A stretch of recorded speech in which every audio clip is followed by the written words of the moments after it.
Police সদস্যকে ঝুলিয়ে তারা হত্যা করেছে। এইটা কি কোনো সভ্য দেশের মানুষের পক্ষে সম্ভব? ভাঙচুর করলে কত টাকা, আগুন লাগালে কত টাকা, ছাত্রলীগ মারলে কত টাকা, পুলিশ মারলে কত টাকা। তার ধারাবাহিকতায় নূরে আলম সিদ্দিকী পিঠন তার দোলাভাই আব্দুল আজিজকে দায়িত্ব প্রদান করে। সেই দায়িত্ব প্রদানের প্রেক্ষিতে তারা সেটা ঘোষণা করলেন যে একজন ছাত্রলীগ মারলে 5,000 টাকা, একজন পুলিশ সদস্য মারলে 10,000 টাকা। জামাত শিবির বিএনপির ক্যাডারদের নির্দেশনা প্রদান করে। এর ধারাবাহিকতায় গ্রেপ্তারকৃত আসামিরা প্রত্যক্ষ নির্দেশনায় বিএনপি জামাতের নেতাকর্মীরা টাকার বিনিময়ে টুকাই এবং ছিন্নমূল দিয়ে ঢাকা উত্তরা আবদুল্লাহ পৌরসভার বিভিন্ন স্থানে ভাঙচুর, অগ্নিসংযোগ, নারকীয় হত্যা করায় এবং যার ধারাবাহিকতা আপনারা দেখেছেন ঢাকা শহরের চতুর্দিকে আপনারা দেখেছেন যে গর্বের মেট্রো রেল, ডাটা সেন্টার, সেতু ভবন, বিটিভি ভবন এবং উত্তরাতে থানা পাড়িতে তারা হামলা করেছে। এবং শুধু থায় না, গতকাল আপনারা দেখেছেন যে ওই সেতু ভবনে যারা হামলাটা করেছিল তাদেরকে ভিডিও ফুটেজের মাধ্যমে ধরে আমরা তাদেরকে ধরে নিয়ে এসেছি, তারা স্বীকার করেছে। এবং আজকে যখন আমরা আজিজকে ধরলাম সে কিন্তু স্বীকার করেছে যে তার শালার কাছে তথ্যটা পত্রিকা এসেছে, সে তালার মাধ্যমে সে কিন্তু এই তথ্যটা ছড়িয়ে দিয়েছে। কিন্তু আমার কাছে মনে হয়েছে যেহেতু এত কম টাকা, যে ছাত্রলীগরে মারলে 5,000, একটা পুলিশ মারলে 10, তাহলে পুলিশের প্রতি এত খুব কেন? আসলে আমরা তো আপনারা জানেন যে আসলে পুলিশ হচ্ছে একমাত্র যে বাংলাদেশের 71 সালের প্রথম মুক্তিযুদ্ধের, স্বাধীনতা যুদ্ধের প্রথম প্রতিরোধ যুদ্ধ হলো পুলিশ। এই পুলিশ কিন্তু রক্ত দিয়েছে 71-এ এবং বারবার যখন অগণতান্ত্রিক পন্থায় দেশের যে স্বাভাবিক পুলিশকে বিনষ্ট করার জন্য যখন একটা চক্র বারবার চেষ্টা করে, পুলিশ কিন্তু বারবার জীবন দিয়ে সেটা কিন্তু রক্ষা করে।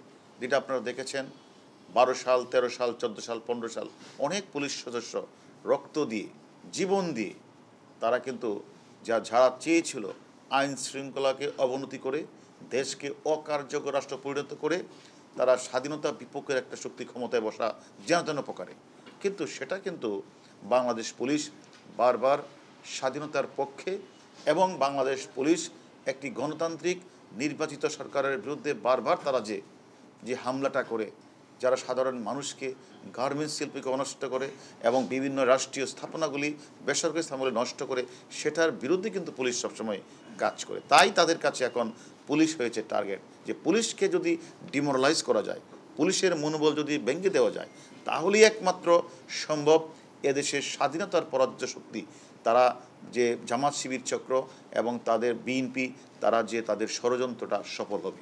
এই মানসিকতা নিয়েই কিন্তু তারা বারবার 28শে অক্টোবর আপনারা লক্ষ্য করেছেন তারা কিন্তু পুলিশকে হামলা করেছে, আমাদের পুলিশের সদস্যকে তারা হত্যা করেছে পিটিয়ে হত্যা করেছে এবং তারা আমাদের পুলিশ সামনে যে পুলিশ হাসপাতাল সেটাকে ভাঙচুর করেছে, প্রধান বিচারপতির বাসভবনকে ভাঙচুর করেছে। এই চক্রটা কিন্তু এবার দেখেছেন এরাই আবার এই স্বাধীনতা বিরোধী এবং বিএনপির কিছু দোসর তারা মিলে কিন্তু আবার আমাদের বিভিন্ন স্থাপনা, পুলিশের স্থাপনা এবং আমাদের কয়েকজন পুলিশ সদস্যকে ঝুলিয়ে তারা হত্যা করেছে। এইটা কি কোনো সভ্য দেশের মানুষের পক্ষে সম্ভব? কারণ তারা এই রাষ্ট্রটাকে ব্যর্থ করতে চায়, অকার্যকর করতে চায় এবং স্বাধীনতার যে স্বপ্নের যে সোনার বাংলা যে লক্ষ্যে এটাকে গঠন করতে হয় সেটা থেকে তারা পাকিস্তানি কায়দায় আবার নিয়ে যেতে তাদের অপচেষ্টা। আমরা বাংলাদেশ পুলিশ সবসময় 71 সাল থেকে শুরু করে এ পর্যন্ত যতগুলি আন্দোলন হয়েছে একটা নির্বাচিত সরকারের বিরুদ্ধে, আমরা বাংলাদেশ পুলিশ কিন্তু আমরা কঠোর হস্তে দমন করার চেষ্টা করেছি। আমরা মনে করি এবারও যারা ওই 10,000 টাকা আর 1 লাখ টাকা যাই দেন, পুলিশ হয়তো সস্তা না। আমাদের খারাপ লাগছে, আমাদের 3টা পুলিশ সদস্যকে একজনকে তারা জনসম্মুখে ঝুলিয়ে তারা হত্যা করেছে, হয়তো তাকে আমরা ফিরে পাবো না, এটা ঠিক। বাট আমাদের এই পুলিশ সদস্যকে যারা হত্যা করেছে তাদের প্রত্যেকের নাম নাম্বার আমরা পেয়েছি। তাদেরকে আমরা আপনাদের কাছে কথা দিচ্ছি যত দ্রুত সম্ভব তাদেরকে ধরে এনে আমরা আইনের আওতায় দাঁড় করাবই, এটা আমরা আপনাদের সামনে বলছি।